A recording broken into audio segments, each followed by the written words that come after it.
चलिए sir start करते हैं। बिस्मिल्लाहिर्रहमानिर्रहीम।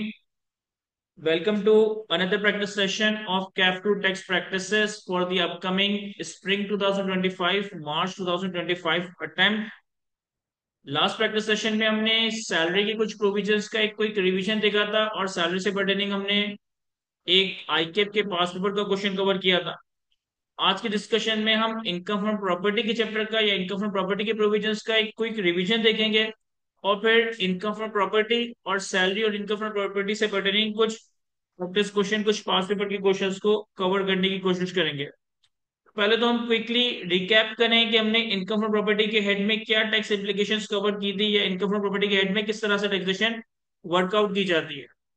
इनकम फ्रॉम प्रॉपर्टी के हेड का एक क्विक रिकैप करवाने से पहले एक बात जो कि हर हेड ऑफ इनकम के लिए ही कॉमन है कि अगर आप कोई भी हेड ऑफ इनकम कवर कर रहे हो, अगर आप कोई भी हेड ऑफ इनकम पढ़ने लगे हो और आपको ये मेक श्योर करना है कि आपने वो हेड कंप्लीटली हर एंगल से हर लिहाज से देख लिया है, आपको उस रेलेवेंट हेड ऑफ इनकम के बारे में कम से कम ये छह बातें मालूम होना चाहिए।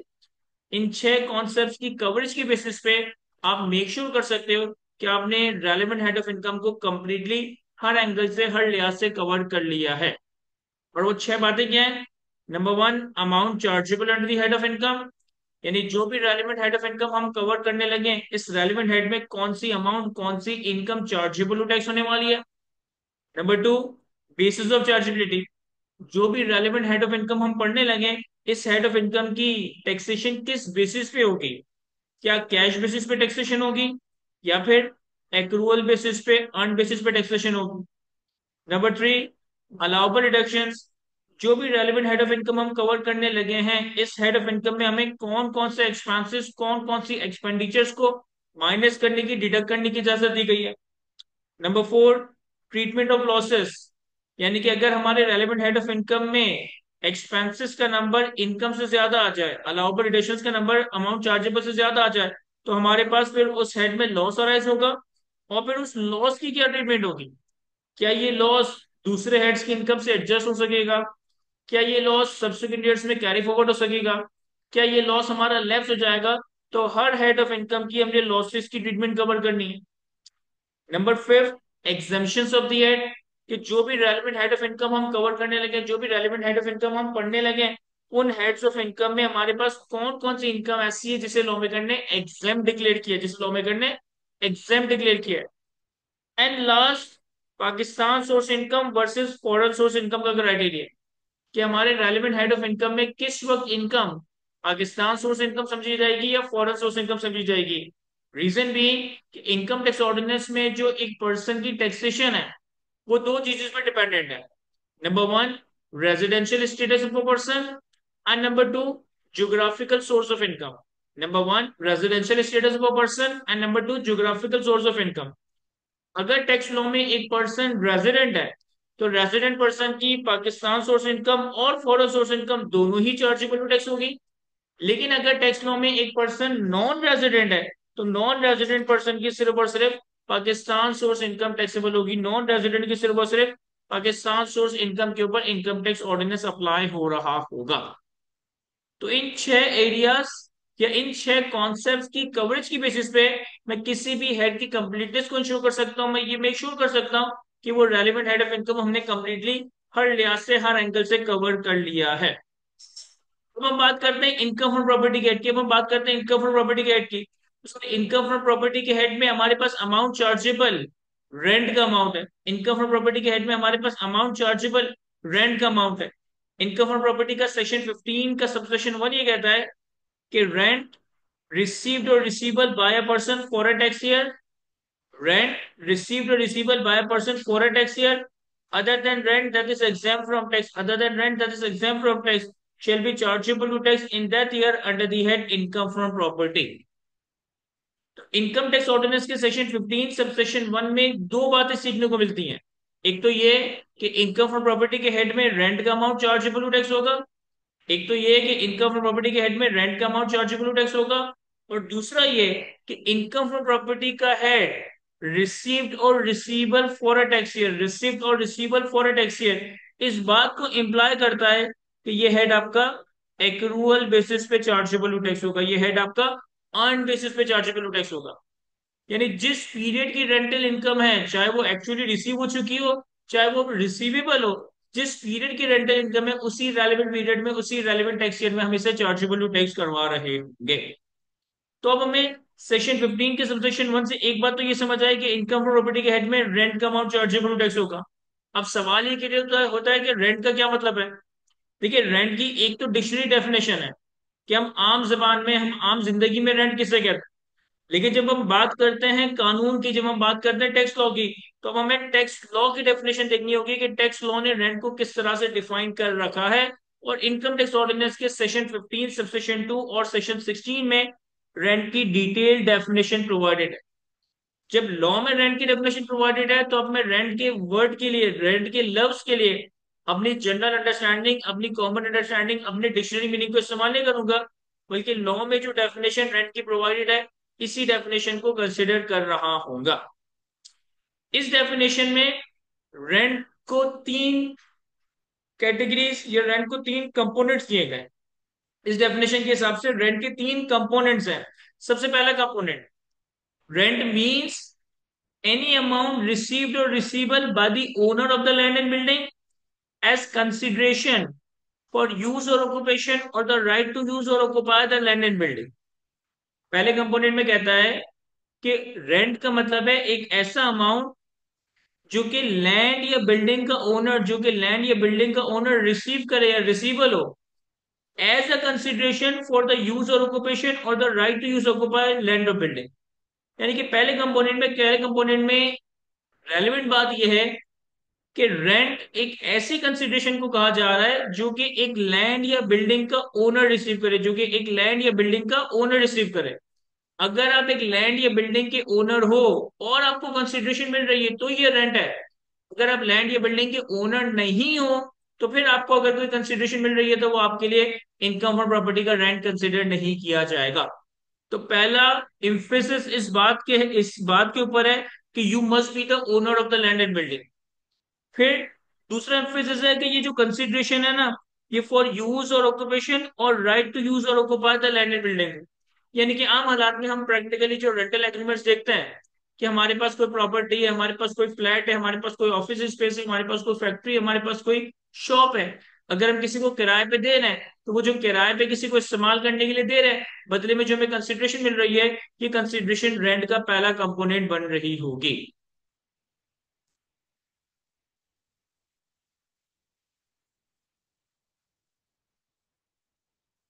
ये कंसिडरेशन रेंट का पहला कंपोनेंट बन रही होगी। फिर इसके बाद रेंट की डेफिनेशन की दो और कंपोनेंट्स हैं। Rent means any amount received और receivable by the owner of the land and building as consideration for the use और ऑक्यूपेशन और द राइट टू यूज और occupy the land and building and includes forfeited deposit paid under a contract for the sale of land and building। forfeited deposit paid under a contract for the sale of land and building। ये forfeited deposit paid under a sale of land for a sale of land and building, ये क्या चीज होती है। देखिए, practically जब एक land और बिल्डिंग का सेल परचेस एग्रीमेंट एग्री हो रहा होता है, प्रैक्टिकली हमारी कंट्री में जब हम लैंड या बिल्डिंग बाय या सेल करते हैं, तो जिस वक्त लैंड या बिल्डिंग की sale agreement, purchase agreement execute हो रही होती है, उस वक्त जनरली एक बयाना, एक एडवांस, एक टोकन मनी एक्सचेंज किया जाता है। यानी कि जो भी प्रॉपर्टी का बायर होता है, जो भी प्रॉपर्टी का इंटरेस्टेड बायर होता है, वो सेलर को एक बयाना दे रहा होता है, एक टोकन मनी दे रहा होता है, एक एडवांस दे रहा होता है, विद द कमिटमेंट कि वो ओवरऑल प्रॉपर्टी बाय कर रहा होगा। अब एग्रीमेंट के एग्जीक्यूट होने के बाद, एग्रीमेंट के इनिशियली एग्री होने के बाद एक टाइम पीरियड डिसाइड किया जाता है।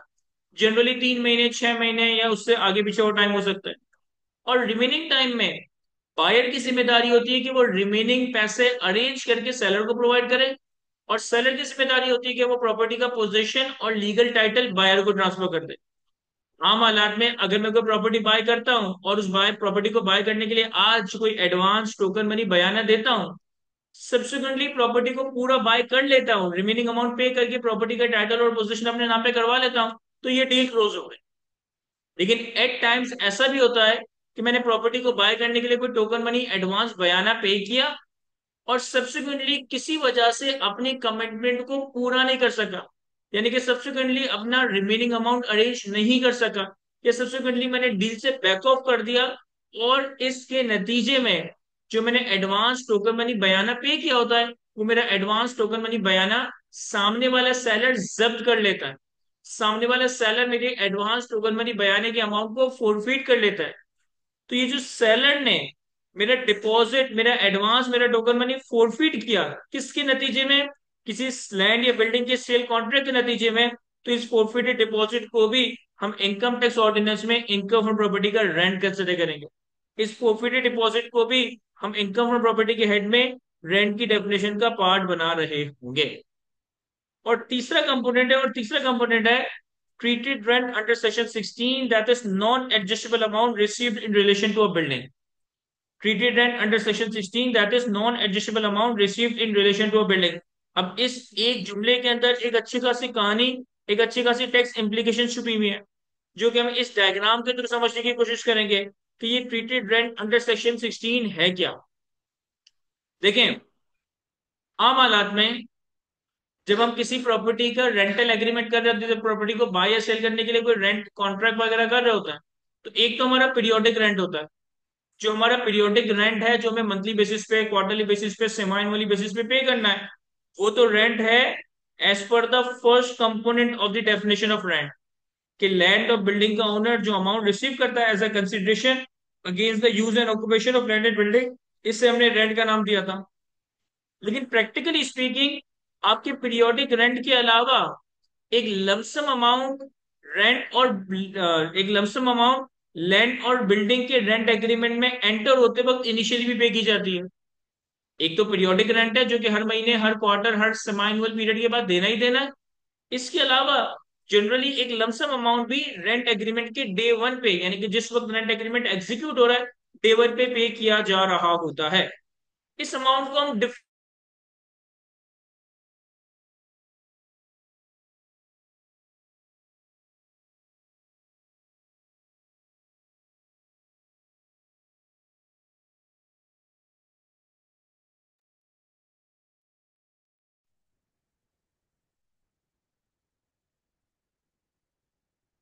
जी सर, तो मैं बात कर रहा था ट्रीटेड रेंट अंडर सेक्शन 16 की, ट्रीटेड रेंट अंडर सेक्शन 16 की रेंट की डेफिनेशन का तीसरा कंपोनेंट।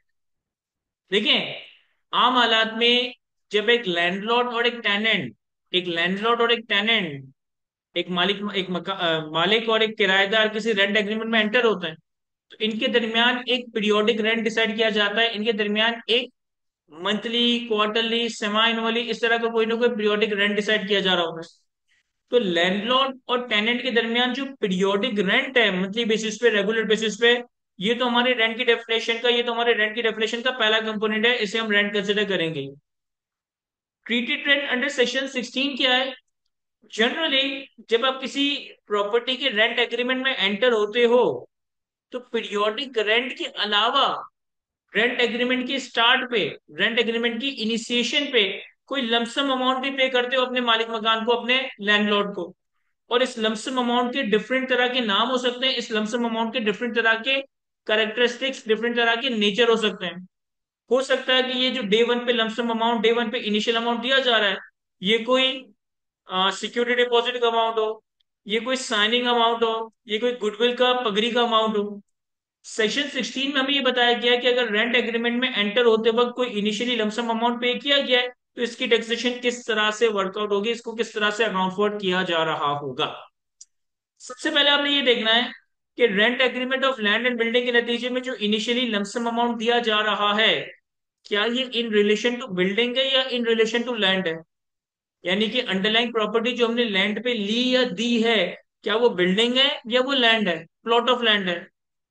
अगर तो underlying property plot of land है, तो फिर आपने ये देखना है कि ये जो इनिशियल लमसम अमाउंट दिया जा रहा है, क्या ये एडजस्टेबल अगेंस्ट फ्यूचर रेंट है या ये non adjustable against future rent है।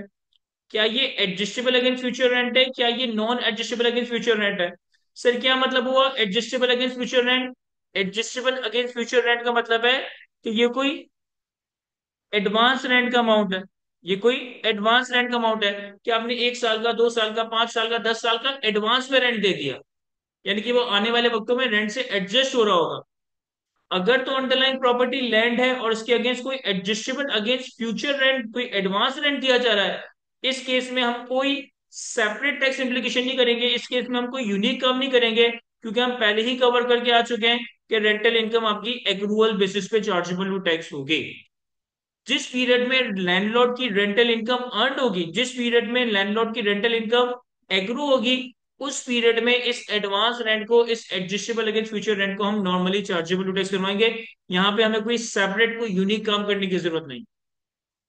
और अगर अंडरलाइंग प्रॉपर्टी लैंड है, लेकिन इसके अगेंस्ट जो अमाउंट, इसके अगेंस्ट जो इनिशियल लमसम अमाउंट दिया जा रहा है, वो कोई नॉन एडजस्टेबल अमाउंट है, वो कोई non adjustable against future rent amount है।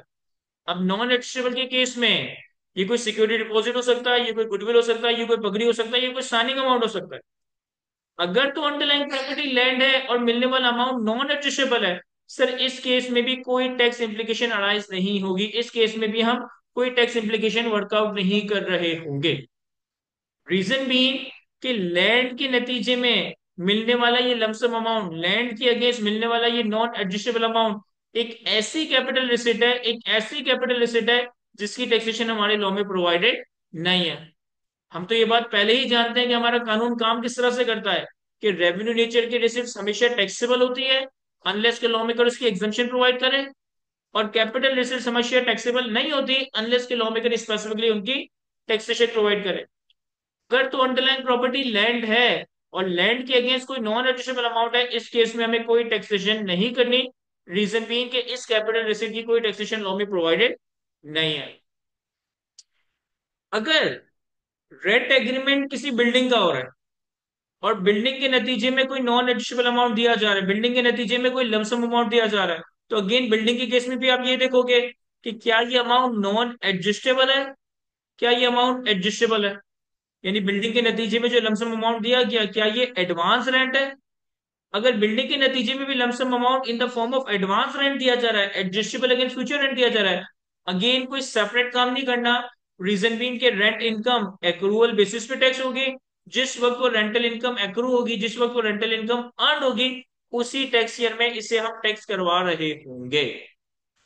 अब ये सारी बातें तो नॉर्मल बातें थी जो हमने टैक्स के डिफरेंट प्रोविजन से कंक्लूड की थी।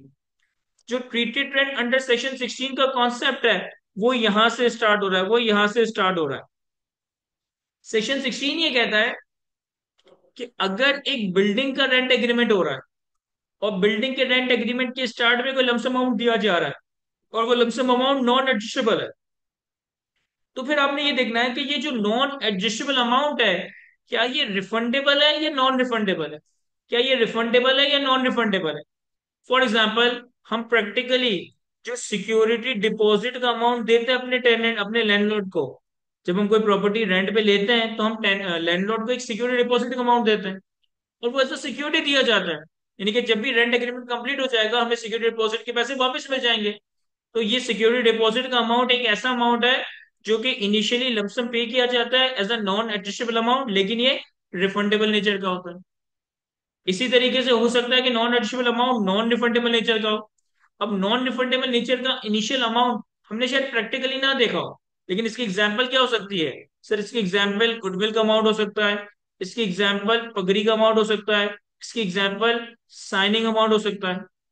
ये कमर्शियल रेंट एग्रीमेंट के केस में जनरली अमाउंट दिए जाते हैं, जो कि हो सकता है कि प्रैक्टिकली आप लोगों को अपनी डेली लाइफ में इतना कभी देखने को मिले ना हो। ठीक, आपने बिल्डिंग रेंट पे ली, इनिशियली एक नॉन एडिशनल अमाउंट पे किया और वो non additional amount non refundable nature का। अगर तो बिल्डिंग के नतीजे में ये non additional amount non refundable nature का है, सर इस अमाउंट को हम कर देंगे डिवाइडेड बाय 10। एक हिस्सा करंट ईयर में और बाकी 9 हिस्से आने वाले 9 सालों में हम स्ट्रेट लाइन बेसिस पे टैक्स करवा रहे होंगे।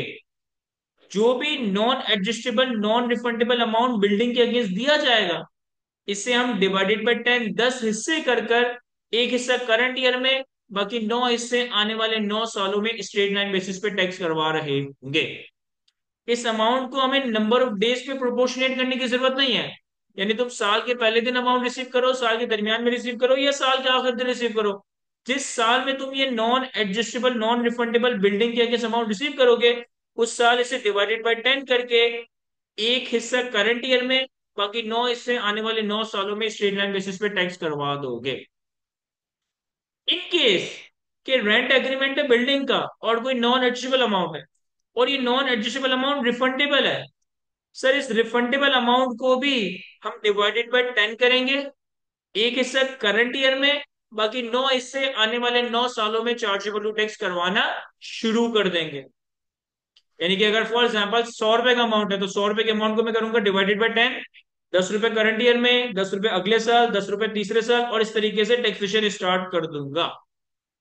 अब चूंकि ये अमाउंट रिफंडेबल है तो इसका मतलब है कि कभी ना कभी लैंडलॉर्ड को वापस किया जाएगा, कभी ना कभी लैंडलॉर्ड को रिफंड किया जाएगा।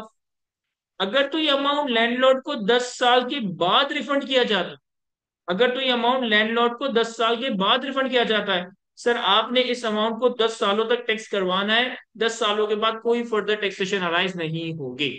हम इस अमाउंट के 10 हिस्से करके पहले साल, दूसरे साल, तीसरे साल और इस तरह से 10 सालों में एक एक हिस्सा टैक्स करवाते जाएंगे। 10 सालों के बाद कोई फर्दर टैक्सेशन अराइज नहीं होगी।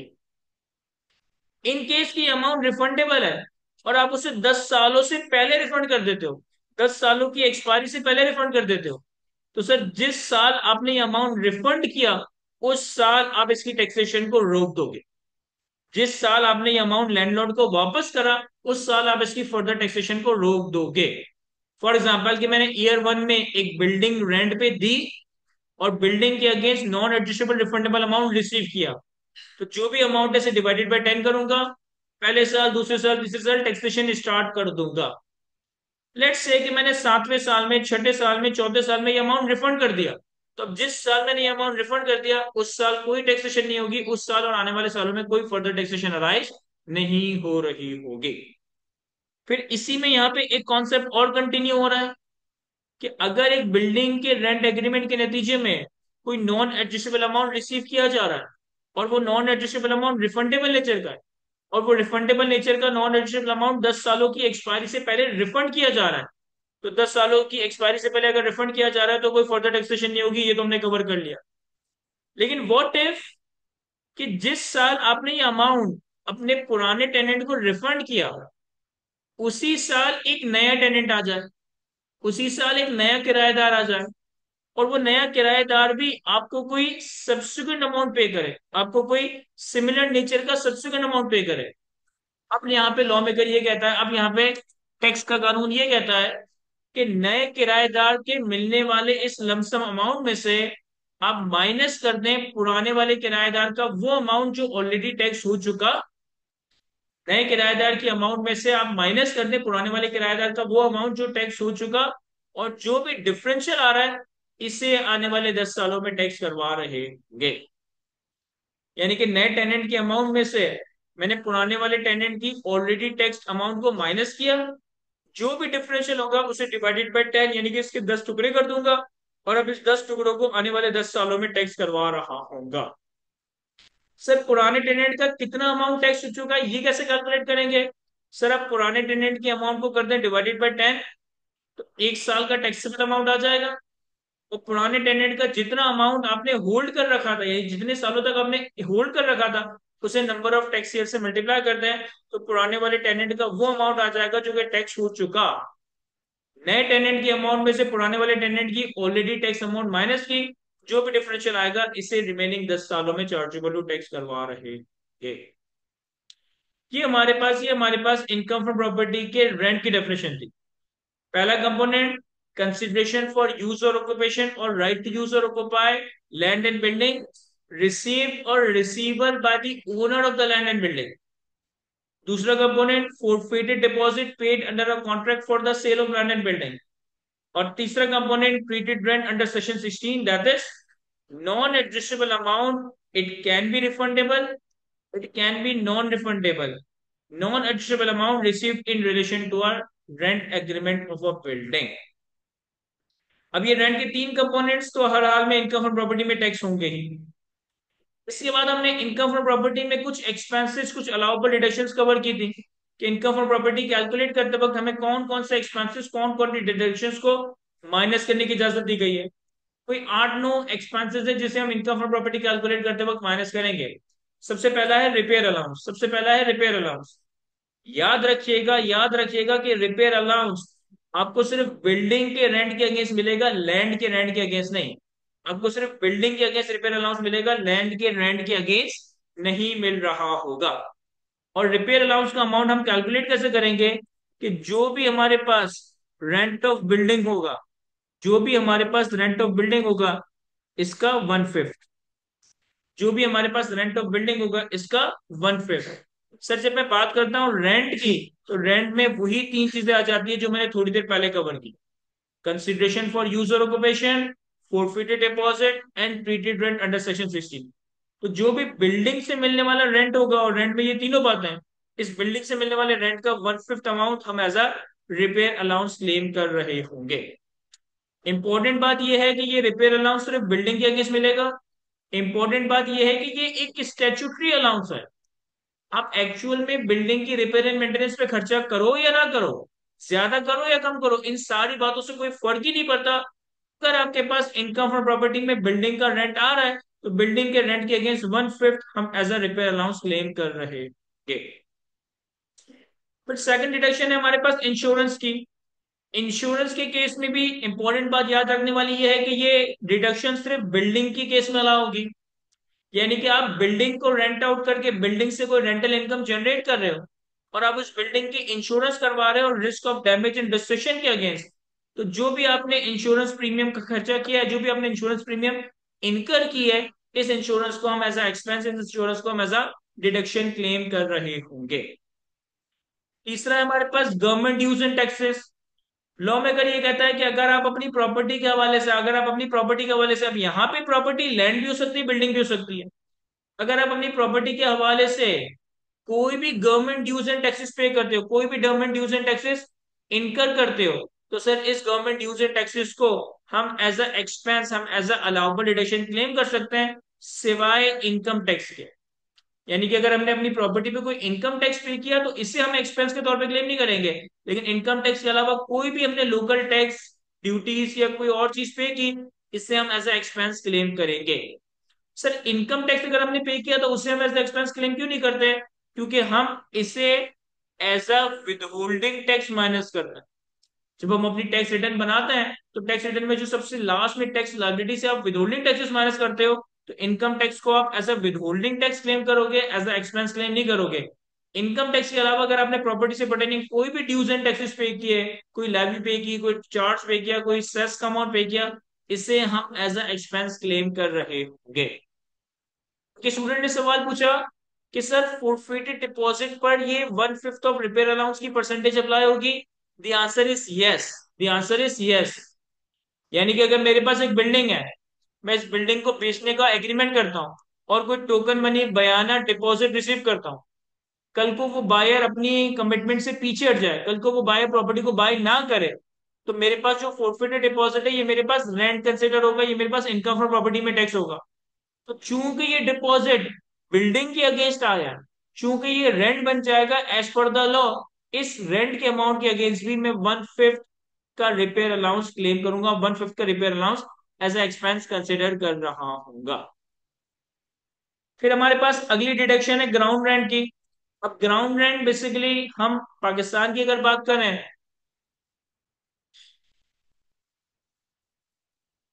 अक्सर ऐसा कोई सवाल नहीं होगा, मुझे बता दें ऐसा कौन सा क्वेश्चन है जिसमें मैंने ऐसा किया है, या फिर आप जिस सवाल की बात कर रहे होगे उसमें फोरफिटेड डिपॉजिट लैंड के अगेंस्ट होगा, इस वजह से मैंने क्लेम नहीं किया होगा। लेकिन अगर फोरफिटेड डिपॉजिट बिल्डिंग के अगेंस्ट है, तो वो फोरफिटेड डिपॉजिट रेंट का पार्ट है, उसके अगेंस्ट हम 1/5 का रिपेयर अलाउंस क्लेम करेंगे। खैर, नेक्स्ट है हमारे पास ग्राउंड रेंट। अगर आपने अपनी प्रॉपर्टी से बढ़ने की कोई ग्राउंड रेंट पे किया, अब ग्राउंड रेंट जनरली हम पाकिस्तान की बात करें तो जितनी कमर्शियल प्रॉपर्टीज होती है ना, जितनी कमर्शियल लैंड एंड बिल्डिंग होती है, इसके अगेंस्ट हमें गवर्नमेंट को हर 99 साल में एक ग्राउंड रेंट का अमाउंट पे करना पड़ता है। हर 99 साल में अपनी लीज को रिन्यू करने के लिए ग्राउंड रेंट का अमाउंट पे करना पड़ता है। तो अगर आपने अपनी प्रॉपर्टी से पर्टेनिंग कोई ग्राउंड रेंट पे किया, इससे आप ऐसा एक्सपेंस क्लेम कर रहे होंगे। फिर हमारे पास अगली तीन डिडक्शंस हैं, ई, एफ और जी, और तीनों में मिलती जुलती बात। इन तीनों में मिलती जुलती बात यह है कि अगर आप किसी प्रॉपर्टी को बाय करने के लिए, एक्वायर करने के लिए, कंस्ट्रक्ट करने के लिए, रेनोवेट करने के लिए, एक्सटेंड करने के लिए, या रिकंस्ट्रक्ट करने के लिए। अगर आप कोई भी प्रॉपर्टी, चाहे वो लैंड हो या बिल्डिंग हो, एक्वायर करने के लिए, कंस्ट्रक्ट करने के लिए, रेनोवेट करने के लिए, रिकंस्ट्रक्ट करने के लिए, एक्सटेंड करने के लिए कोई भी कमर्शियल या इस्लामिक लोन लेते हो, कोई भी कमर्शियल या इस्लामिक लोन लेते हो, तो जो भी इस कमर्शियल या इस्लामिक लोन पे आप इंटरेस्ट पे करोगे, आप मार्कअप पे करोगे, आप प्रॉफिट ऑन डेट पे करोगे, आप शेयर इन रेंट पे करोगे, इस इंटरेस्ट की एक्सपेंस को, इस सूद के खर्चे को हम एज अ एक्सपेंस क्लेम कर रहे होंगे। इन तीनों पॉइंट्स में यही बात हो रही है कि अगर एक प्रॉपर्टी को एक्वायर, कंस्ट्रक्ट, रेनोवेट, रिकंस्ट्रक्ट और एक्सटेंड करने के लिए कोई भी इस्लामिक या कमर्शियल लोन लिया गया, इस इस्लामिक या कमर्शियल लोन पे जो भी interest, markup, profit on debt, सूद, शेयर इन रेंट आ रहा है, इसे हम एज अ एक्सपेंस क्लेम कर रहे होंगे। फिर हमारे पास administrative and rent collection charges के नाम से एक एक्सपेंस है। लॉ मेकर ये कहता है कि प्रॉपर्टी को एडमिनिस्ट्रेटिवली मैनेज करने के लिए या रेंट की रिकवरी के लिए, रेंट को कलेक्ट करने के लिए अगर आपने कोई एक्चुअल खर्चा किया, अगर प्रॉपर्टी को एडमिनिस्ट्रेटिवली मैनेज करने के लिए या रेंट की रिकवरी के लिए आपने कोई एक्चुअल खर्चा किया, तो हम आपको administrative and rent collection charges allow करेंगे up to lower of, up to lower of actual expense, यानी कि जो आपने एक्चुअल खर्चा किया एडमिनिस्ट्रेशन या रेंट की रिकवरी के लिए, या फिर 4% ऑफ द रेंट, या फिर 4% of the rent, which ever is lower.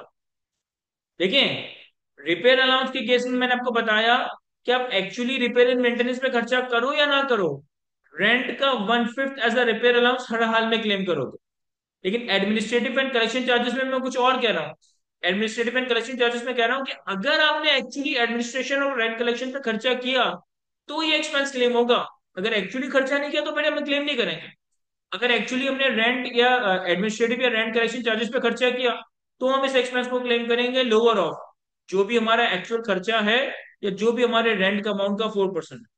अब अगेन यहाँ पर रेंट का मतलब है तीन बातें: consideration for user occupation, forfeited deposit and treated rent under section 16। इसके बाद हमारे पास नेक्स्ट डिडक्शन है लीगल चार्जेस की, लीगल एक्सपेंसेस की।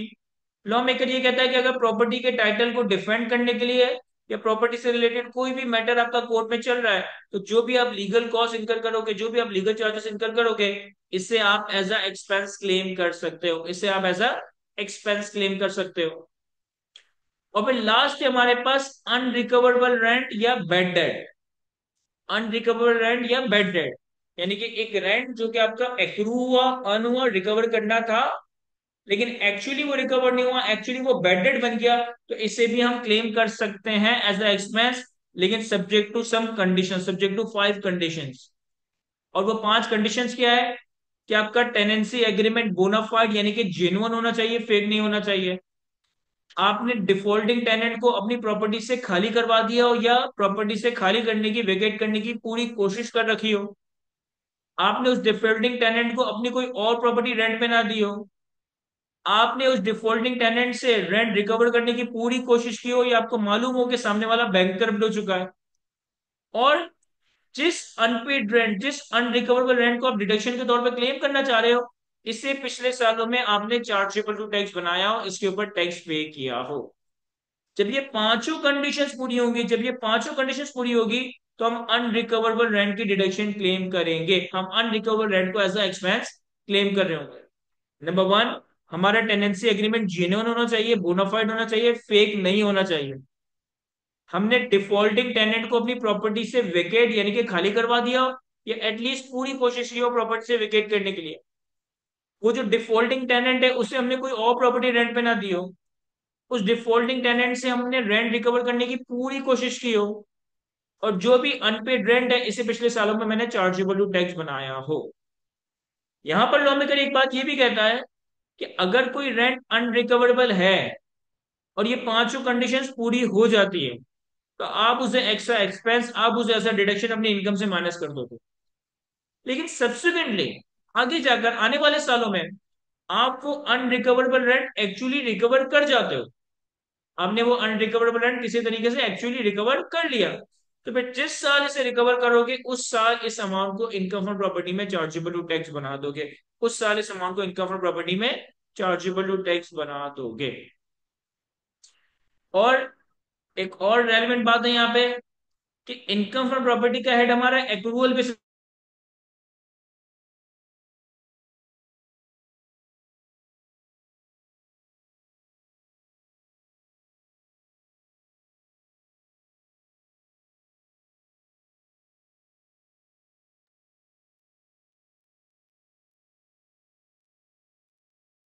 और एक और बात यहाँ पे रेलिवेंट है अलाउबल डिडक्शंस के हवाले से कि इनकम फ्रॉम प्रॉपर्टी का हेड हमारा एक्रूअल बेसिस पे काम करता है।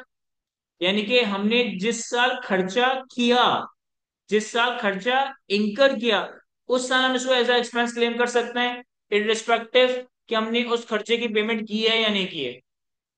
चूंकि इनकम फॉर प्रॉपर्टी का एक्रूअल बेसिस पे काम करता है, तो अब अपने एक्सपेंस, अब अपनी इनकम को भी एक्रूअल बेसिस पे टैक्स करवाओगे, अपने एक्सपेंसेस को भी एक्रूअल बेसिस पे क्लेम कर लोगे। लेकिन लॉ मेकर ये कहता है कि अगर आपने एक खर्चा, अगर आपने एक एक्सपेंस एक्रूअल बेसिस पे क्लेम किया, तो लाजिम है कि आप उसे अगले 3 साल के अंदर अंदर पे कर दें। यानी कि अगर ईयर 1 में खर्चा किया है, तो आप ईयर 2, ईयर 3, ईयर 4 तक इसे पे कर दें। अगर आपने वो खर्चा एज ए एक्सपेंस क्लेम कर लिया और अगले 3 सालों तक पे नहीं किया, तो फिर सब्सिक्वेंटली चौथे साल वो खर्चा आपकी इनकम में ऐड हो जाएगा, वो खर्चा आपकी इनकम का पार्ट बनकर चार्जेबल टैक्स हो जाएगा। अगर मैंने ईयर 1 में कोई एक्सपेंस एक्रू किया, क्लेम कर लिया, अगले 3 साल यानी कि ईयर 2, ईयर 3, ईयर 4 तक मैं इसे पे कर दूं। अगर ईयर 4 तक मैंने इसे पे नहीं किया, तो जो भी सब्सिक्वेंट ईयर होगा, यानी कि ईयर 5 हमारे एग्जांपल में, हम ईयर 5 में इस खर्चे को रिवर्स कर देंगे, अपनी इनकम में चार्जेबल टैक्स बना रहेंगे। और फिर लॉ मेकर लास्ट में ये कहता है कि अगर आपने खर्चा एक्रूअल बेसिस पे क्लेम किया, अगले 3 सालों में इसे पे नहीं किया, तो चौथे साल वो एक्सपेंस रिवर्स हो जाएगा, आपकी इनकम में ऐड हो जाएगा। फिर सब्सिक्वेंटली फ्यूचर में कभी भी, छठे साल में, सातवें साल में, आठवें साल में, कभी भी आप उस खर्चे को एक्चुअली पे करते हो, तो फिर जिस वक्त आप इसे एक्चुअली पे करोगे, उस वक्त आप इसे एज अ एक्सपेंस क्लेम करोगे, उस वक्त आप इसकी एक्सपेंस रिडक्शन क्लेम कर रहेंगे। इन सारी बातों को कवर करने के बाद ना, इन सारी बातों को कवर करने के बाद एक चीज हम यहाँ पे ये कंक्लूड कर सकते हैं कि हमारा जो इनकम फ्रॉम प्रॉपर्टी का हेड है ना, हमारा जो इनकम फ्रॉम प्रॉपर्टी का हेड है ना, इसके अमाउंट चार्जेबल में, इसके अमाउंट चार्जेबल में इन टोटलिटी 5 चीजें आएंगी। इन टोटलिटी 5 चीजें आएंगी। Number 1, consideration for use and occupation of land and building received और receivable by the owner of land and building. Number 1, consideration for use and occupation of land and building received or receivable by the owner of the land and building. Number 2, forfeited deposit. Number 2, forfeited deposit paid under a contract for the sale of land and building. And number 3, treated rent under section 16, that is not adjustable amount received in relation to rent agreement of a building. पहले ये तीन चीजें तो हमने rent की definition में cover की। तो अमाउंट चार्जेबल में पहले आप ये 3 नंबर्स कैलकुलेट करोगे, और ये जो 3 नंबर्स हैं, ये आपका रेंट बन जाएगा, ये आपका रेंट बन जाएगा। लेकिन इस रेंट के अलावा इनकम और प्रॉपर्टी के अमाउंट चार्जेबल में दो और अमाउंट भी आएंगी। एक अमाउंट आएगी हमारे पास रिकवरी ऑफ अनरिकवरेबल रेंट, और एक अमाउंट आएगा हमारे पास अनपेड एक्सपेंडिचर, अनपेड एक्सपेंडिचर। तो एक तो आपने रेंट का अमाउंट कैलकुलेट करना है, जिसके 3 कंपोनेंट से हमने डेफिनेशन में कवर किए। उसके अलावा दो और अमाउंट्स हैं, और ये दो अमाउंट्स मिला जुलाकर आपके पास इनकम फ्रॉम प्रॉपर्टी का अमाउंट चार्जेबल बन रहा होगा, आपके पास इनकम फ्रॉम प्रॉपर्टी का अमाउंट चार्जेबल बन रहा होगा। एक अमाउंट है हमारे पास रिकवरी ऑफ अनरिकवरेबल रेंट, जिसके हवाले से मैंने आपको बताया कि अगर आपने एक अनरिकवरेबल रेंट को इन कंडीशंस के पूरा होने पे एज अ डिडक्शन क्लेम कर लिया, और सब्सिक्वेंटली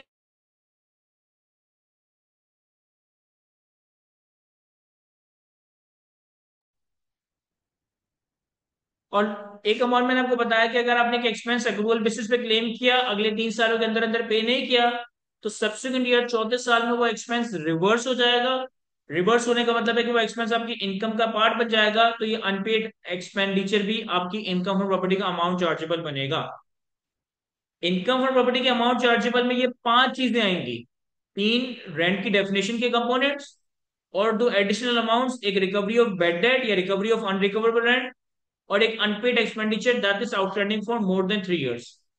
लेकिन यहाँ पे एक कंफ्यूजन ये क्रिएट होती है कि सर, हमने ये जो रिपेयर अलाउंस क्लेम करना है 1/5 ऑफ द रेंट, हमने ये जो रिपेयर अलाउंस क्लेम करना है 1/5 ऑफ द रेंट, हमने ये जो administration and collection charges claim करने लोअर ऑफ एक्चुअल एक्सपेंस और 4% ऑफ द रेंट, तो ये 4% ऑफ द रेंट या 1/5 ऑफ द रेंट, इसके लिए हम ये वाला अमाउंट कंसिडर करें या हम ये वाला अमाउंट कंसिडर करें? तो सर, 1/5 ऑफ द रेंट का रिपेयर अलाउंस और 4% रेंट की एडमिनिस्ट्रेशन एंड कलेक्शन चार्जेस के लिए आप इस अमाउंट को कंसिडर नहीं करोगे, आप इस रेंट के लफ्ज को कंसिडर करोगे, इस रेंट के अमाउंट को कंसिडर करोगे। इनकम फ्रॉम प्रॉपर्टी में 5 अमाउंट चार्जेबल टैक्स होंगे। शुरू की 3 अमाउंट्स को हम रेंट का नाम देंगे, बाकी 2 एडिशनल अमाउंट्स हैं। जब आप रिपेयर अलाउंस क्लेम करोगे तो आप इस अमाउंट का 1/5 लोगे। जब आप एडमिनिस्ट्रेटिव एंड कलेक्शन चार्जेस लोगे तो इस अमाउंट के 4% से कंपेयर कर रहेंगे। क्या ये बातें समझ आती है हमें? हमने कंप्लीटली तो नहीं, लेकिन इनकम फ्रॉम प्रॉपर्टी के थ्योरी के कॉन्सेप्ट्स के कुछ मेजर प्रोविजंस को रिवाइज कर लिया है। अब कुछ प्रैक्टिस क्वेश्चन, कुछ पास पेपर के क्वेश्चंस वगैरह देखते हैं। एक हमारे पास बहुत ही तगड़ा सवाल आ रहा है, ऑटम 2023 के अटेम्प्ट का क्वेश्चन नंबर 2। ऑटम 2023 के अटेम्प्ट का क्वेश्चन नंबर 2 रीड करते हैं और सॉल्व करते हैं। इसे कहता है, Kashif is a resident filer who own a single story bungalow in Karachi, including a basement. He uses the basement portion, which constitutes 20% of the total bungalow area, for storing his personal belonging. एक individual है काशिफ, जो कि एक resident filer है। इसके पास एक single storey bungalow है कराची में, और इस बेंगलो में एक बेसमेंट भी आ रहा है। ये जो बेसमेंट है ना, ये बेंगलो का टोटल 20% है। यानी अगर बेंगलो का मैं तोड़ूं तो बेंगलो का 20% बेसमेंट है, बाकी 80% बेंगलो है। और इस बेसमेंट को वो अपनी पर्सनल बिलोंगिंग को स्टोर करने के लिए इस्तेमाल करता है। ये यानी कि इस बेसमेंट को वो अपने पर्सनल यूज में इस्तेमाल कर रहा है। ठीक है sir. On 1 October 2019 he rented is bungalow. On 1 October 2019 he rented his bungalow, excluding the basement to Mr. Ahmed under a 3-year rental agreement.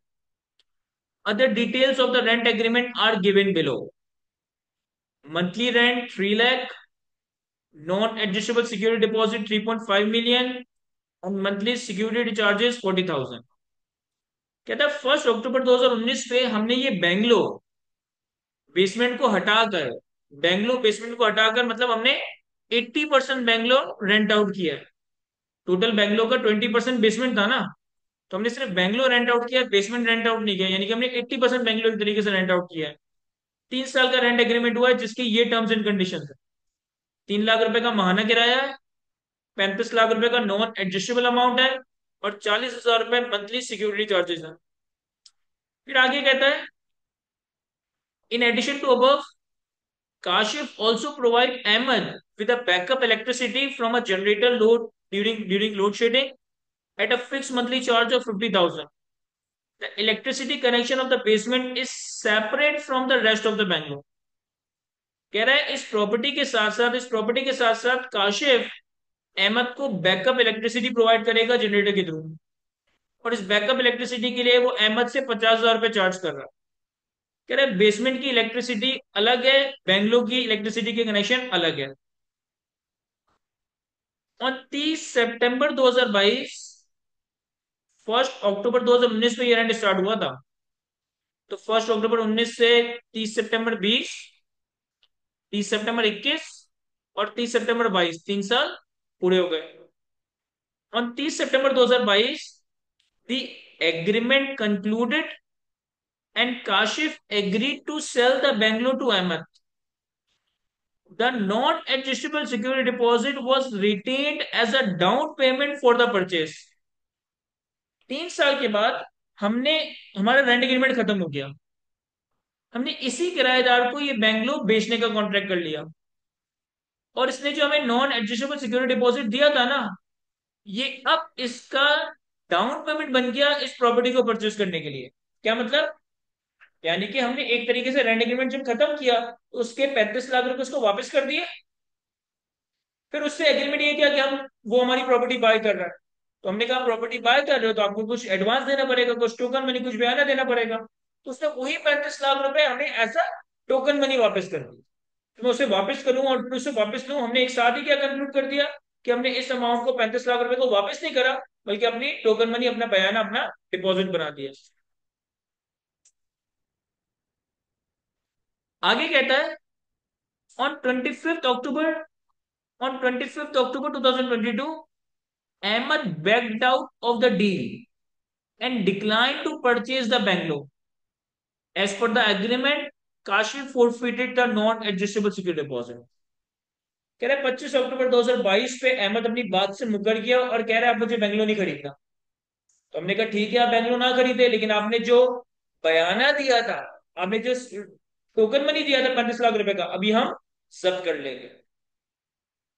On 1 November 2022, Kashif rented the bungalow to a new tenant, Rashid, under a rental agreement with the same terms as above. तो हमें 1 नवंबर 2022 पे एक नया किराएदार मिल गया, राशिद। इसको हमने same terms and conditions पे ये बंगलो दिया, यानी इससे भी 3 लाख रुपए का मंथली किराया, इससे भी 45 लाख रुपए का नॉन रजिस्ट्रेबल सिक्योरिटी डिपॉजिट, इससे भी 40,000 रुपए के सिक्योरिटी चार्जेस, इससे भी 50,000 रुपए इलेक्ट्रिसिटी के charges. During the year, Kashif paid salary of 3,60,000 to security guard of the Bangalore and incurred 4.5 lakh for running the electricity. देखें, इलेक्ट्रिसिटी के हवाले से तो इसने हमें बताया था, इलेक्ट्रिसिटी के हवाले से तो इसने हमें बताया था कि इलेक्ट्रिसिटी का जो कनेक्शन है वो बेसमेंट का अलग है, बैंगलोर का अलग है। तो इसका मतलब है कि ये जो 4.5 लाख रुपए ये सिर्फ जनरेटर के खर्चा है जो कि बैंगलोर में लगा हुआ है। लेकिन इसके अलावा हमने एक सिक्योरिटी गार्ड भी रखा है, और सिक्योरिटी गार्ड पूरे बैंगलोर का है, तो वो बैंगलोर की भी हिफाजत कर रहा है और हमारे पर्सनल बेसमेंट की भी हिफाजत कर रहा है जब हमने पर्सनल लोगे। यानी कि ये जो सिक्योरिटी गार्ड का खर्चा है, ये पूरा का पूरा रेंट से पर्टेन नहीं करता, इसका 80% रेंट से पर्टेन करता है, 20% हमारा एक तरह से पर्सनल एक्सपेंसेस है। तो एक बहुत अच्छा सवाल है जिसमें बहुत सारे कॉन्सेप्ट घुमा फिर आगे टेस्ट किए। फिर कहता है under the provision of income tax ordinance 2001 and rules made thereunder, compute the total income of Kashif under appropriate head for the tax year 2023, for the tax year 2023। तो एक दफा इस सवाल को दोबारा से खुद से अच्छे से रीड करें, सुकून से रीड करें और सारे फैक्ट्स को समझें कि हमसे किस टैक्स ईयर की इनकम मांगी गई है। टैक्स ईयर 2023 का मतलब है 1 जुलाई 22 से लेकर 30 जून 2023। तो 1 जुलाई 2022 से लेकर 30 जून 2023 के साल में कौन कौन से इवेंट्स रेलिवेंट है, कौन कौन सी इनकम आएगी, कौन कौन सी इनकम यहाँ पे नहीं आएगी। और इस सवाल को अच्छे से रीड करने के बाद जरा खुद से अटेम्प्ट करने की कोशिश करें, फिर हम इसे सॉल्व करता है।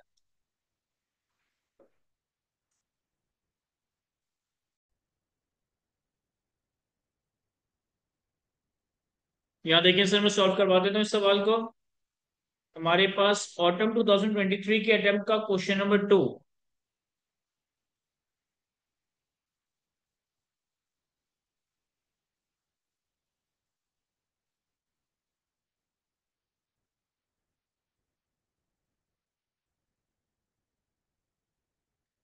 शेक्सपियर है हमारे पास, मिस्टर काशिफ,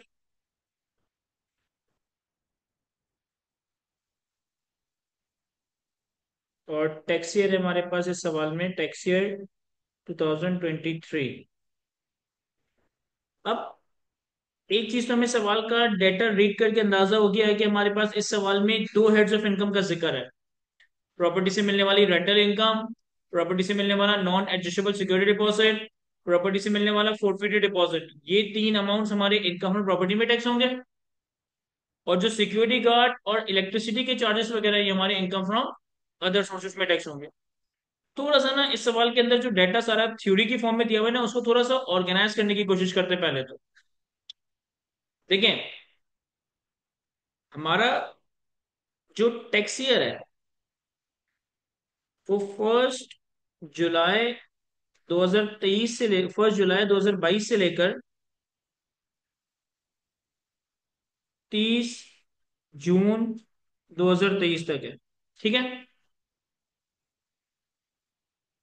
पहले वाले टेनेंट अहमद के साथ जो हमने एग्रीमेंट किया था वो 1 अक्टूबर 2019 पे किया था, और 30 सितंबर 2022 पे ये एग्रीमेंट कंक्लूड हो गया था। पहले वाले टेनेंट के साथ आपने 1 अक्टूबर 2019 पे एग्रीमेंट किया था, और 30 सितंबर 2022 पे ये रेंट एग्रीमेंट कंक्लूड हो गया था, खत्म हो गया था। तो इसका मतलब है कि यहाँ कहीं 30 सितंबर 2022 में हमारा ओरिजिनल रेंट एग्रीमेंट कंप्लीट हो गया।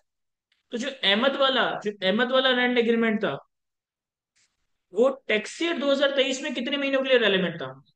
जुलाई, अगस्त सितंबर यानी कि अहमद से हमने टैक्स ईयर 2023 में 3 महीने की रेंटल इनकम कमाई है। फिर ये रेंट एग्रीमेंट हमारा कंक्लूड हुआ, उसी वक्त हमने इसको बेचने की बात कर दी। 25 नवंबर पे उसने अपने बेचने का इरादा चेंज कर दिया कि मुझे प्रॉपर्टी बाय नहीं करनी। 1 नवंबर पे हमने नए टेनेंट राशिद को ये प्रॉपर्टी दे दी, यानी कि यहाँ पे गई 1 नवंबर 22 पे, यहां से लेकर यहां तक ये प्रॉपर्टी हमने राशिद को रेंट पे दे दी थी। अब 1 नवंबर से लेकर 30 जून 2023 तक, तो नवंबर, दिसंबर, जनवरी, फरवरी, मार्च, अप्रैल, मई, जून, ये हुए 8 महीने। यानी एक बात तो मुझे ये समझ आ गई कि टैक्स ईयर 2023 में पूरे 12 महीने रेंटल इनकम नहीं कमाई हमने। अहमद से 3 महीने कमाई है और राशिद से 8 महीने कमाई है। बीच में एक महीना ऐसा था जिसमें हमने प्रॉपर्टी को बेचने की कोशिश की थी, लेकिन सामने वाला कमिटमेंट से पीछे हट गया था। तो जो भी हमारे पास रेंटल इनकम वगैरह आएगी वो 12 महीनों की नहीं बल्कि 3 और 8 11 महीनों की आ रही होगी। अब ये जो अहमद है ना, इसने हमें एक नॉन एडजस्टेबल अमाउंट दिया था। कितना दिया था? 3.5 मिलियन। इसने हमें एक नॉन एडजस्टेबल अमाउंट दिया था 3.5 मिलियन। कब दिया था? 1 अक्टूबर 2019 में। कब दिया था? 1 अक्टूबर 2019 में। यानी कि इस अमाउंट में से टैक्स ईयर 2020 में आप 0.35 मिलियन टैक्स करवा चुके हो। अक्टूबर 2019 में जो अमाउंट मिला वो टैक्स ईयर इफेक्टिवली 2020 है ना। तो टैक्स ईयर 2020 में आपने इस अमाउंट का 10वां हिस्सा यानी कि 0.35 मिलियन टैक्स करवाया होगा। फिर इस अमाउंट में से टैक्स ईयर 2021 में आपने 0.35 मिलियन टैक्स करवाया होगा। टैक्स ईयर 2022 में 0.35 मिलियन टैक्स करवाया होगा। और जब हमारा करंट टैक्स ईयर स्टार्ट हुआ, तो करंट टैक्स ईयर के स्टार्ट होने के 3 महीने के बाद एक तरीके से हमने वो अमाउंट रिफंड कर दिया था। तो इसका मतलब है कि ये वाला अमाउंट जो कि अहमद का है, ये टैक्स ईयर 2023 में तो टैक्स नहीं होगा। ये टैक्स ईयर 2023 में टैक्स नहीं होगा क्योंकि हमने टेनेंट को वापस कर दिया है। लेकिन सर हमने तो वापस नहीं किया। ये तो कह रहा है the non eligible deposit was retained but as a down payment. बिल्कुल ऐसा ही है कि मैं पैसे वापस करके डाउन पेमेंट ले रहा हूँ। तो हमने भले यहाँ पे लिखा हुआ है रिटेन, इससे ये कंफ्यूज नहीं हो रहा कि हमने रिफंड नहीं किया। हमने रिफंड कर दिया लेकिन प्रॉपर्टी को बाय करने के लिए ऐसा डाउन पेमेंट रिकवर कर लिया। तो इसका मतलब है कि अहमद वाला जो ये 3.5 मिलियन है, ये पिछले 3 सालों में इन तीनों का टोटल कितना हुआ? 1.05। पिछले 3 सालों में 10,50,000 टैक्स हो चुका है। ऐसा ही है।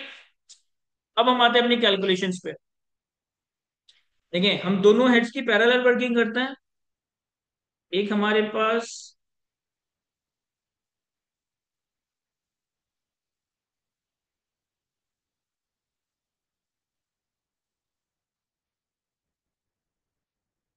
Income from property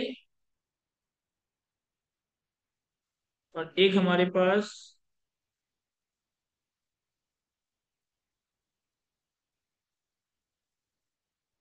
income from other sources.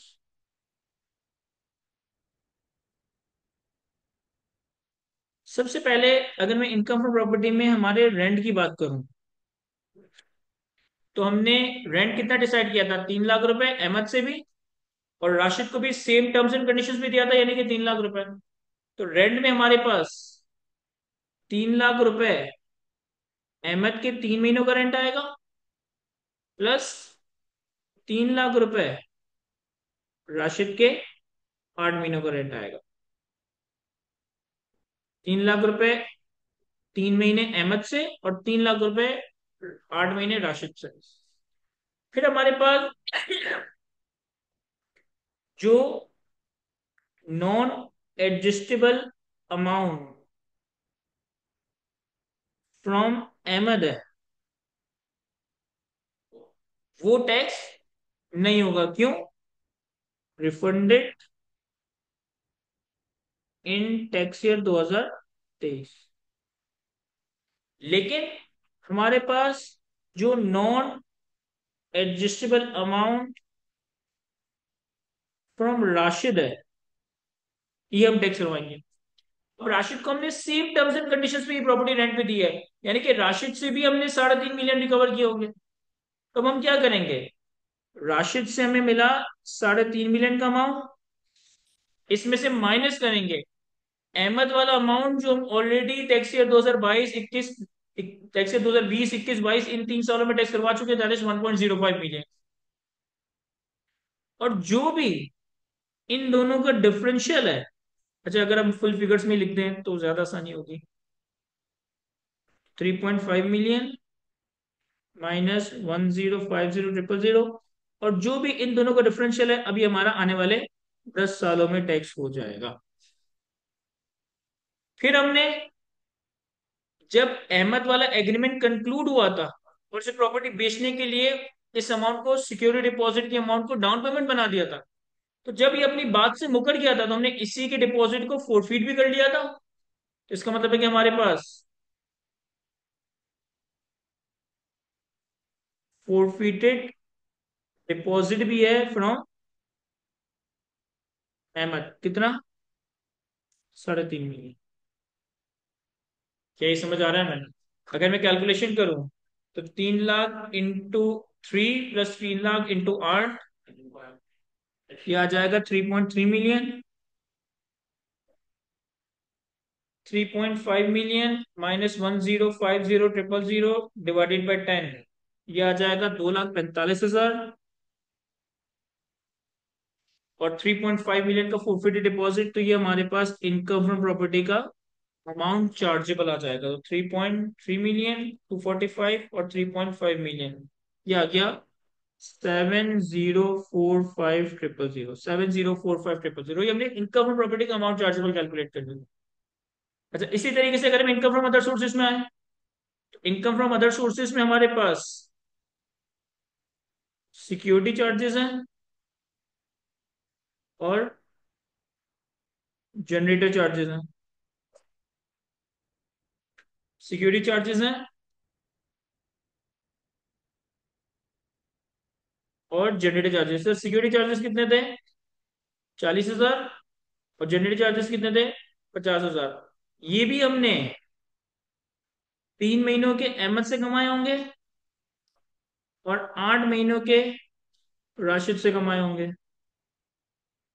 Generator की भी 3 महीनों के हमने अहमद से कमाए होंगे और 8 महीनों के हमने राशिद से कमाए होंगे।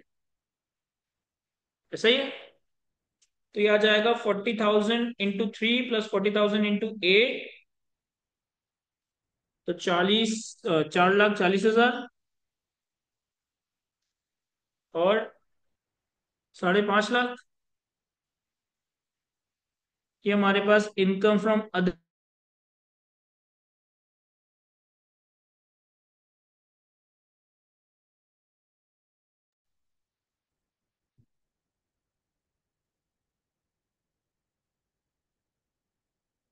हमारे पास इनकम फ्रॉम अदर सोर्सेज में सिक्योरिटी चार्जेस और जनरेटर चार्जेस। सिक्योरिटी चार्जेस भी अहमद से 40,000 रुपये 3 महीने के, राशिद से 40,000 रुपये 8 महीने के। जनरेटर चार्जेस भी अहमद से 50,000 रुपये 3 महीने के और राशिद से 50,000 8 महीने के। तो ये बन गया 4,40,000 और 5,50,000, और टोटल आ गया हमारे पास 9,90,000। यहां तक हमने इनकम फ्रॉम अदर सोर्सेज के अमाउंट चार्जेबल और इनकम फ्रॉम प्रॉपर्टी के अमाउंट चार्जेबल कैलकुलेट कर ली। अब हम आते हैं एक्सपेंसेस पे। एक्सपेंसेस में इसने हमें इस सवाल में दो एक्सपेंसेस बताए। एक तो हमने 3.5 लाख रुपए की सैलरी पे की है सिक्योरिटी गार्ड को, और 4.5 लाख रुपए का जनरेटर का खर्चा है। सिक्योरिटी गार्ड चार्जेस और जनरेटर के चार्जेस ये दोनों हम इनकम फ्रॉम प्रॉपर्टी में नहीं बल्कि इनकम फ्रॉम अदर सोर्सेज में ले गए। तो इनके एक्सपेंसेस को भी मैं इनकम फ्रॉम अदर सोर्सेज में ही क्लेम करूंगा। तो लेस सिक्योरिटी गार्ड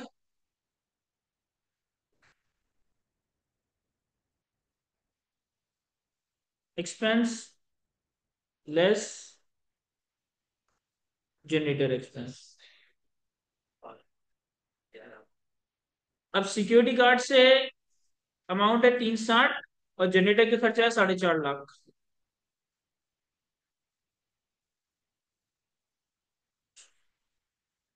को पहले तो यहाँ पे एक चीज ये सवाल क्रिएट होती है कि ये बैंगलो 100% हमने रेंट आउट नहीं किया।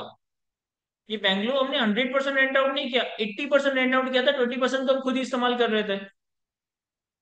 तो इसका मतलब है कि ये खर्चे अगर पूरे बैंगलो के हैं तो उसको भी 80-20 करना चाहिए। इन्होंने मैं बता दिया था कि भाई जनरेटर जो इलेक्ट्रिसिटी कनेक्शन डिफरेंट है बैंगलो से, बेसमेंट से। तो इसका मतलब है कि जनरेटर का जो खर्चा है वो तो पूरा ही क्लेम होगा। लेकिन सिक्योरिटी गार्ड जो है वो तो बैंगलो की भी हिफाजत कर रहा है, बेसमेंट की भी हिफाजत कर रहा है। तो सिक्योरिटी गार्ड की सैलरी का मैं 80% क्लेम करूंगा। फिर एक और सवाल यहाँ पे ये क्रिएट होता है कि ये प्रॉपर्टी आपने पूरे 12 महीने रेंटल इनकम जनरेट नहीं की। शुरू के 3 महीने रेंटल इनकम जनरेट किए और 8 महीने रेंटल इनकम जनरेट किए। बीच में एक महीना ऐसा आया था जिसमें आपके पास, हाँ, एक महीना ऐसा आया था जिसमें आपके पास कोई रेंटल इनकम नहीं है। लेकिन इस एक महीने में रेंटल इनकम नहीं है, लेकिन क्या ये प्रॉपर्टी अवेलेबल फॉर इनकम थी? यस। हम प्रॉपर्टी को बेचने की कोशिश कर रहे थे ना, और बेचकर भी तो हमारे पास इनकम ही आई है फॉरफिटेड डिपॉजिट की। तो चूंकि उस एक महीने में भी ये प्रॉपर्टी अवेलेबल फॉर इनकम थी, तो अब हम इसे नंबर ऑफ मंथ्स पे प्रोपोर्शनेट करने की जरूरत नहीं है। हाँ, अगर वो कह देता है कि एक महीने में खुद रह रहा हूँ तो फिर एक अलग बात होती। लेकिन ऐसी कोई बात है नहीं, तो मैं समझ रहा हूँ कि उस एक महीने में भी वो प्रॉपर्टी अवेलेबल फॉर रेंट थी। ये तो हमने बेचने की कोशिश की, फिर बिकी नहीं, फिर नया किराएदार आया।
तो मैं बात ये कर रहा था कि प्रॉपर्टी से रेंटल इनकम एक्चुअली 11 महीनों की आई है, लेकिन बीच में एक महीना भी ये प्रॉपर्टी अवेलेबल फॉर रेंट थी। तो मैं पूरा ही एक्सपेंस क्लेम कर रहा हूँ, इसे नंबर ऑफ मंथ्स पे प्रोपोर्शन नहीं कर रहा। तो 3,60,000 का 80% तो 88,000, और 4.5 लाख का अमाउंट तो पूरा ही क्लेम कर लेंगे। तो ये हमारे पास इनकम फ्रॉम अदर सोर्सेज की नेट इनकम आ जाएगी।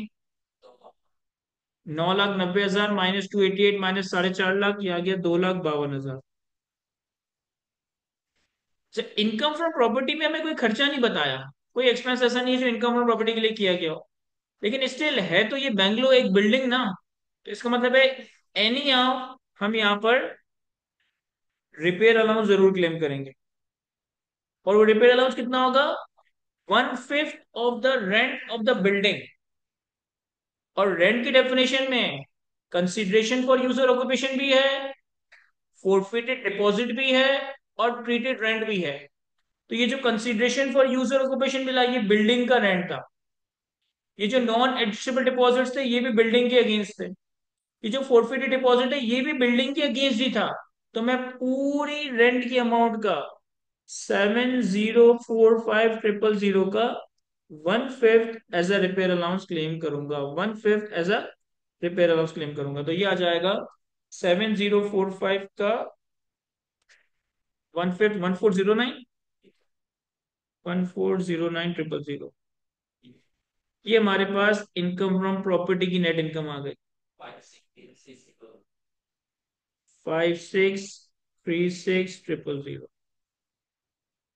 ये हमारे पास इनकम फ्रॉम प्रॉपर्टी आ गई। ये हमारे पास इनकम फ्रॉम अदर सोर्सेज आ गई। इन दोनों का टोटल हमारी टोटल इनकम बनेगा। और इस सवाल में जो हमारी टोटल इनकम है, यही हमारी टैक्सेबल इनकम भी बन जाएगी।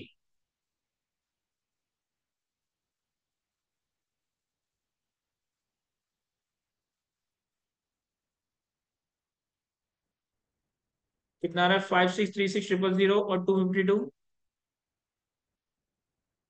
5,888,000। सवाल में हमसे मांगा क्या था? सर सवाल में हमसे मांगा था कि टोटल इनकम कैलकुलेट करें अंडर अप्रोप्रिएटेड टैक्स लायबिलिटी, मांगी नहीं है। तो हमारा यहाँ तक सवाल कंप्लीट हो गया है। एक स्टूडेंट ने सवाल पूछा कि सर प्लीज ये भी बता दें कि हम टैक्स को किस तरह से लेकर चलें कि। अच्छा, ये तो कोई वैसी जनरल सवाल है, मैं इसको आंसर कर देता हूँ। अलीशा रुकिएगा 1 मिनट। तो यहाँ तक हमारा ये सवाल कंप्लीट हुआ जाता है। किसी का कोई सवाल है तो मुझसे पूछेगा। एक स्टूडेंट ने पूछा है कि सर ये बता दें कि टैक्स को हम किस तरह से लेकर चलें, डेली के लेक्चर्स प्लस प्रैक्टिस साथ साथ, और थ्योरी को भी साथ साथ करें, और थ्योरी को किस तरह से कवर करें। देखिए, हमारे पास हमारे कोर्स के अंदर ना 3 बाइफर्केशन हुई भी है। एक एरिया इनकम टैक्स का है, एक एरिया सेल्स टैक्स का है, और एक एरिया को मैं अदर्स का नाम दे देता हूँ। इस अदर्स के अंदर ना आपकी स्टडी टैक्स का चैप्टर नंबर 1, चैप्टर नंबर 2 और चैप्टर नंबर 3 आता है। अच्छा, इनकम टैक्स के एरिया में आपके पास एक कॉन्सेप्चुअल एरिया है, एक थ्योरेटिकल एरिया है। सेल्स टैक्स में भी हमारे पास कॉन्सेप्चुअल एरिया है और थ्योरेटिकल एरिया है। इनकम टैक्स के कॉन्सेप्चुअल एरिया में आपके पास इंट्रोडक्शन एंड की कॉन्सेप्ट्स वाला चैप्टर, आपके पास 5 हेड्स ऑफ इनकम, आपके पास टैक्स एग्जेम्पशन कंसेशन ये वाला चैप्टर, आपके पास ईओपी वाला चैप्टर। यानी कि इनकम टैक्स में जो सारे एरिया जो मैंने आपको कवर करवाया ना, वो सारा कॉन्सेप्चुअल एरिया है। और थ्योरेटिकल एरिया में हमारे पास 2-3 चैप्टर्स आते हैं, रिटर्न, असेसमेंट एंड अपील के। सेम इसी तरीके से सेल्स टैक्स में जितना एरिया आपको मैंने कवर करवाया है, वो सारा एरिया आपको हेल्प करेगा सेल्स टैक्स के न्यूमेरिकल में। और इसमें भी हमारे पास कुछ थियोरेटिकल एरिया है, जिसमें registration, D registration, book keeping, इस तरीके की चीजें आ रही हैं। देखें, जो आपका ये कॉन्सेप्चुअल एरिया है ना, सॉरी, ये मैंने गलत डायग्राम बना दिए। ये इसके साथ जो आपका कॉन्सेप्चुअल एरिया है ना इनकम टैक्स में और सेल्स टैक्स में, जो आपका इनकम टैक्स में और सेल्स टैक्स में कॉन्सेप्चुअल एरिया है, ये एरिया के तो आपने लेक्चर्स एनी हाउ कवर करनी ही है। इसके बगैर आपका पेपर पास नहीं होगा, इसके बगैर गुजारा नहीं। तो इन एरियाज को आपने कॉन्सेप्चुअली कवर करने के लिए लेक्चर्स की कवरेज करनी है। इन एरियाज को आपने कॉन्सेप्चुअली कवर करने के लिए चीजों को कॉन्सेप्चुअली समझना और बहुत अच्छे से प्रैक्टिस करना। इन एरियाज में अगर तुम चीजें इतनी याद नहीं भी करते तो शायद गुजारा हो जाएगा। यानी कि याद करने के परस्पेक्टिव से ये वाला एरिया इतना इंपॉर्टेंट या इतना रेलिवेंट नहीं है। जो इनकम टैक्स का थ्योरेटिकल एरिया है, जिसमें रिटर्न, असेसमेंट, अपील के 3 चैप्टर्स हैं, जो सेल्स टैक्स में theoretical area, registration, delegation, bookkeeping वाला, और जो स्टडी टैक्स का चैप्टर 1 2 3 है, ये एरियाज ऐसे हैं जिसमें समझने का कुछ नहीं है, जिसमें आपको रूट लर्निंग करनी होगी। तो आप इनके लेक्चर्स देख के इनको याद करें या लेक्चर्स देखे बगैर इनको याद करें, ये नियम आपको याद करना है। अब हम किस तरीके से लेके चले? ठीक है, आपके साथ एक स्मार्ट स्टडी प्लान मैंने शेयर किया था। कोशिश करें कि उसके साथ साथ आप लेक्चर्स देख रहे हो, उसके साथ साथ आप प्रैक्टिस कर रहे हो, और साथ साथ ही प्रैक्टिस सेशंस को अटेंड करें। आपका ये कॉन्सेप्चुअल एरिया कवर हो जाएगा। मैंने स्टडी प्लान के अंदर इन थ्योरेटिकल एरियाज को भी कवर करने के लिए टाइम अलॉट किया है, लेकिन जरूरी नहीं कि हम उस टाइम तक का वेट करें थ्योरी को याद करने के लिए। थ्योरी में बहुत सारी याद करनी है और वो इस तरह ही रिटेन रहेगी जब आप उसको बार बार रिवाइज करेंगे। तो आप अपनी लेक्चर्स की कवरेज के साथ साथ, अपनी लेक्चर्स की कवरेज के साथ साथ, आप अपनी प्रैक्टिस के साथ साथ थ्योरी वाला एरिया भी पैरेलल याद करना शुरू कर सकते हो।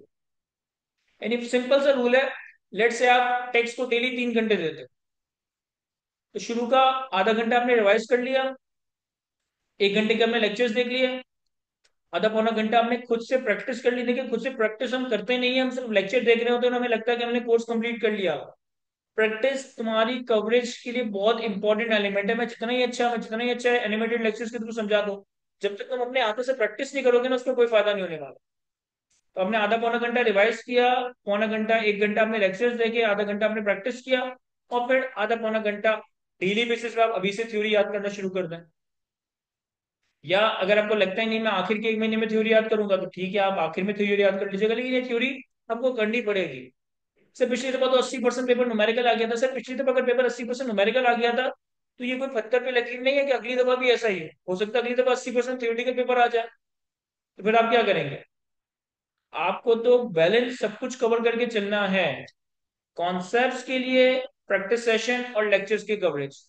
थ्योरी के लिए लेक्चर्स देखो ना देखो इतना फर्क नहीं पड़ेगा, लेकिन तुम्हें थ्योरी याद करनी पड़ेगी। अब कुछ लोग डायरेक्टली रट्टा लगा लेते हैं, या कुछ लोग जब लेक्चर्स देखने के बाद रट्टा लगाते हैं, जैसे आपके लिए कन्वीनियंट। लेकिन स्टडी टैक्स का चैप्टर 1 2 3, इनकम टैक्स में रिटर्न असेसमेंट अपील, और सेल्स टैक्स में registration, deletion, book keeping, record, invoice, ये सारी चीजें ये आपको याद करनी पड़ेगी। तो आप डेली बेसिस पे आधा घंटा रिवाइज करें, 1 घंटा लेक्चर कवर करें, आधा पौना घंटा प्रैक्टिस करें, और आधा घंटा पौना घंटा थ्योरी को याद करें, या थ्योरी को बाद में याद कर लीजिएगा जैसे आपके लिए कन्वीनियंट। इसी तरीके से किसी ने कहा कि सर FAR 1 का भी बता दें। सर FAR 1 के केस में देखो, तुम्हारा याद करने के लिए कुछ नहीं। FAR 1 में जो कुछ है वो प्रैक्टिस है। तो FAR 1 के तो सिंपल सा ब्रेकअप है कि 3 घंटे डेली बेसिस पे FAR 1 को दो, पौना घंटा आधा घंटा रिवाइज करने के लिए, 1 घंटा लेक्चर कवर करने के लिए, और 1 सवा घंटा 1.5 घंटा प्रैक्टिस के लिए। इन 3 घंटों में सबसे इंपॉर्टेंट पार्ट तुम्हारी प्रैक्टिस वाला ये है। मैं जितने अच्छे कॉन्सेप्ट बता दूं, जब तक आप अपने हाथों से प्रैक्टिस नहीं करेंगे, खुद से सवालों को सॉल्व नहीं करेंगे, कोई फायदा नहीं होता। और एक चीज अपने जहन में बिठा लें कि टैक्स का पेपर हो, FAR 1 का पेपर हो, कॉस्टिंग का पेपर हो, CA का कोई भी पेपर हो, आपने सिर्फ कोर्स को कवर नहीं करना, बल्कि एग्जाम सिचुएशंस में सवालों को पिक करना, सवालों को अटेम्प्ट करना, इसकी अपने अंदर एक कैपेबिलिटी बिल्ड करनी है कि भाई हम किसी भी नए सवाल को कैसे पिक करें, कैसे डेटा निकालें, कैसे ऑर्गेनाइज करें, कैसे सोल्व करना स्टार्ट करें, कैसे उसे कंप्लीशन तक पहुंचाएं। ये उसी वक्त होगा जब आप ये काम खुद करेंगे। क्या मतलब हुआ इसका? भाई फॉर एग्जाम्पल, आपने कॉन्सेप्ट पढ़ा अकाउंटिंग का, अब आपने उस कॉन्सेप्ट के ऊपर टीचर का एक सवाल सॉल्व किया, या टीचर का एक सवाल देखा। अब उस कॉन्सेप्ट के ऊपर टीचर ने 3 4 सवाल करवाया, आपने सिर्फ एक सवाल देखना है, बाकी 2 3 सवाल खुद अटेम्प्ट करना है, फिर उसका सोल्यूशन देखना है। मैं बोरिंग कॉस्ट देख रहा हूँ, तो मैंने स्पेसिफिक बोरिंग का कॉन्सेप्ट देखा, एक सवाल मेरा मुर्तजा गाइड का देखा, अब बाकी के 4 सवाल मैं खुद अटेम्प्ट करूँ। फिर जनरल बोरिंग का कॉन्सेप्ट देखा, एक सवाल टीचर के साथ देखा, बाकी 3 सवाल मैं खुद प्रैक्टिस करूँ।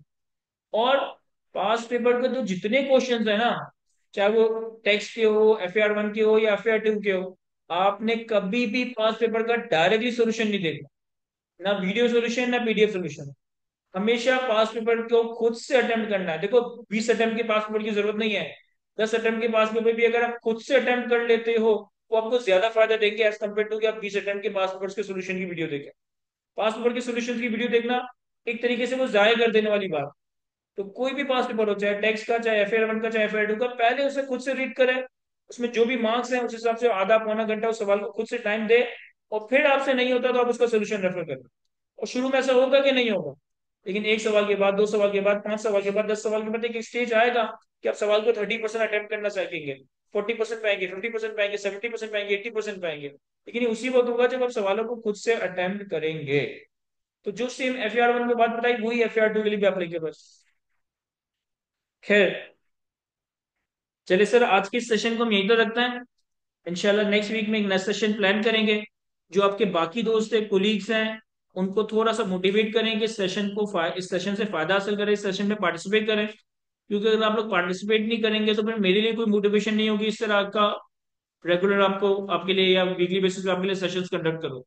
लाइक पहले सेशन में तो अच्छे खासे फिजिकल लोग थे, लेकिन आज नहीं है। ऑनलाइन भी लास्ट जो हमने सेशन कंडक्ट किया था उससे कम प्रेजेंस है। तो अगर आप पार्टिसिपेट ही नहीं करेंगे तो फिर मैं किसको पढ़ाऊंगा। तो अपने साथ जो दोस्त हैं, कोलीग हैं, उनको थोड़ा सा मोटिवेट करें, और जो है वो तो एटलीस्ट कंटिन्यू करें। फिर देखते हैं नेक्स्ट वीक में हम इसको किस तरह से लेके चलेंगे। आज के डिस्कशन को यहीं पे रखते हैं। Thank you, Allah Hafiz.